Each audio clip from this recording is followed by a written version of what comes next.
You're the TikTok expert, Yeah. right? I mean, right? How many views do you have on TikTok? I mean, I'm not gonna flex, but no flex. This is a place to flex. No. Have you seen the studio? It is all flex. It's all a Rajiv flex. I want my guests to flex too. yeah, okay, fine. If you really insist, 50, 60 million. 50 or 60 million Yeah. views. Yeah. But come on, is it 50 or 60? Closer to 60. You're giving Closer your to son's height as 60. 5'7" and a quarter. Don't tell me you don't know if It's closer to 60. Okay. Yeah. That's amazing. Eh. Well, no, it's not an act. No, Congratulations. I've been working at it for a year. I was hoping to be a little further along. A year. Do you think that's a long time? Yeah, for me, yeah.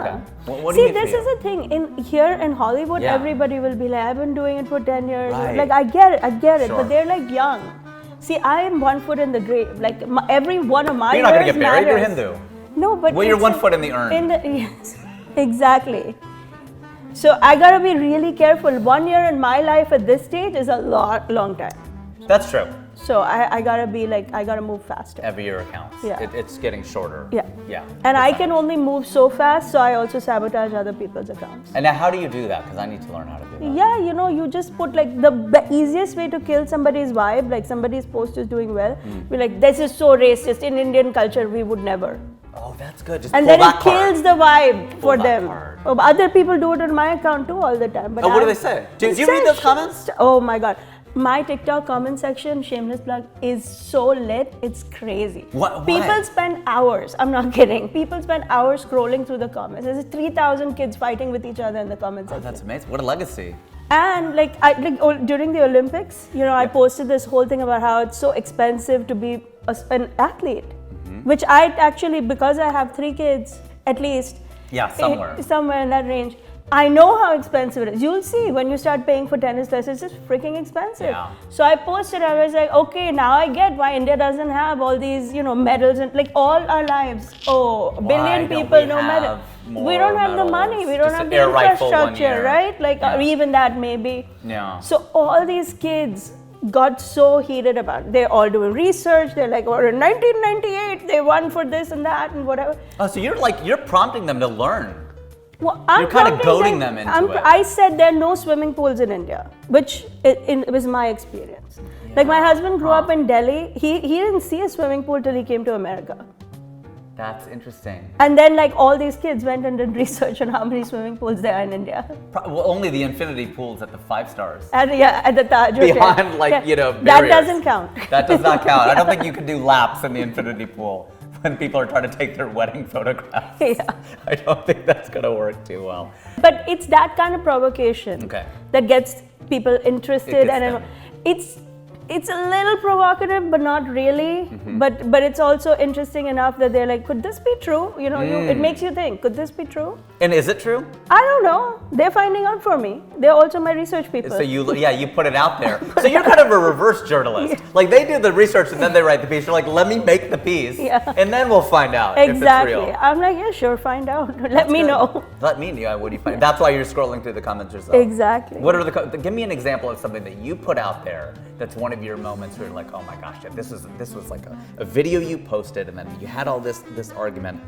What's a great example? Like right I've now, scrolled through a lot of your right TikToks and now, Instagram. I have a video of me making a roti. Okay. And my son, I tell him, I'm like, if you want to eat a hot roti, Jennifer or Susie not gonna make it for you. That's true. I mean, yeah, but like I got people like on every platform. You're racist, she's racist. Why can't Jennifer make a roti? Susie can learn to make a roti. Do a roti tutorial. What's your job then if you're not going to teach them how to make a roti? Why can't he make his own damn roti? It could be Jake, it could be Paul. It went like in every direction. So good. It's an 11-second video that has created so much engagement. It's wild. And I'm just like, okay, maybe I am racist. I don't know. I didn't think about it. You know what I mean? Like, Well, I spend a whole night to get 11 seconds of something out of it, so I can totally understand what you're saying. That's incredible. Again, that was him. PG-13. That's what we do here. PG-13. Walk the line. So that's great. So it's a provocation. You found a way to tap in, but do you go into it going, this is going to be provocative or it's going to be funny? You know what? This is where being a mom helps. I know what triggers my kids. Like when I say that stuff to my kids in real life, They go, Mom. they're exactly, how can you say that? You're not allowed to say that. So I know. So now I record those moments. Oh, that's good. because they're your own focus group. Yeah, and I know it's so predictable what's going to trip them at this point. Yeah, right. That I can lay You a get the trap pattern. and I get it right away. I'd be like, oh, I don't think you should eat that. Okay, Bridge, you eat. The boy can eat, not Zoya.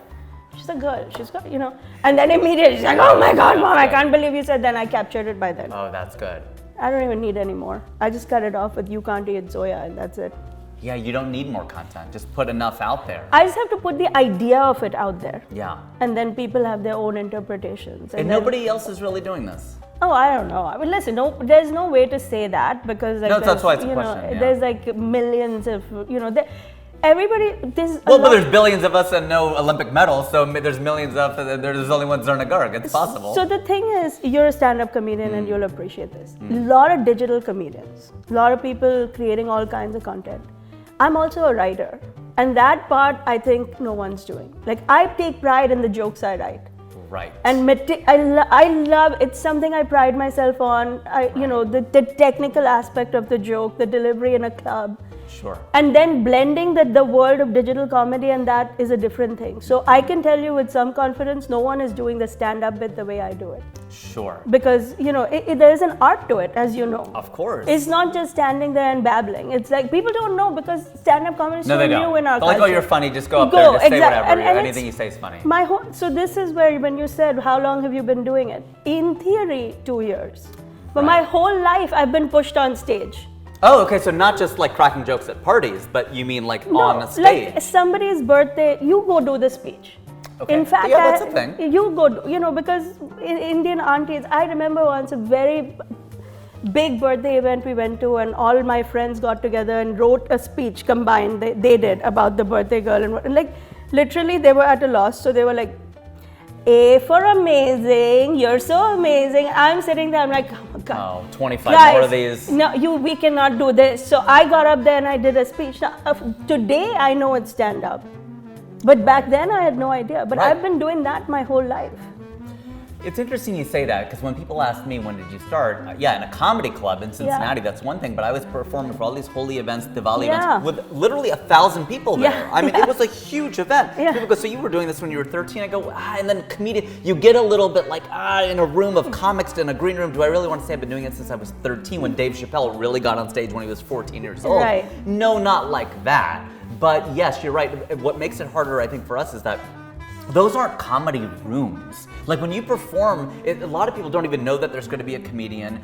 People are milling about. You have to like get their attention. And if you're not funny in the first minute, the audience isn't going to sit there quietly and watch. They're barely going to watch if you're funny. Then once you get them, exactly, then they will watch. Even if you're funny, they're going to be like, I don't know. I mean, listen, when's the food? And I'm guilty of it. My whole family. Like, I've gone into movie theaters in the last 2-3 years in India. Before the credits, and in the Indian movies, the credits come first, right? They tell you the producer, the director. They want to get their credit before they leave. They're tweeting, like the movie hasn't started. They're like, the beginning was very boring. It's been 1 minute. Like, I'm dying. As a creator, I'm like, could you give them a minute, please? But my own family, like my brother will fan out and they say, don't bother coming in. If you haven't parked, don't park. Oh my God. That is incredible. It's brutal, right? Brutal. Our culture is brutal. So I've done Zoom shows as like everybody. I have a big Zoom comedy business now because I do a lot for corporates and whatever.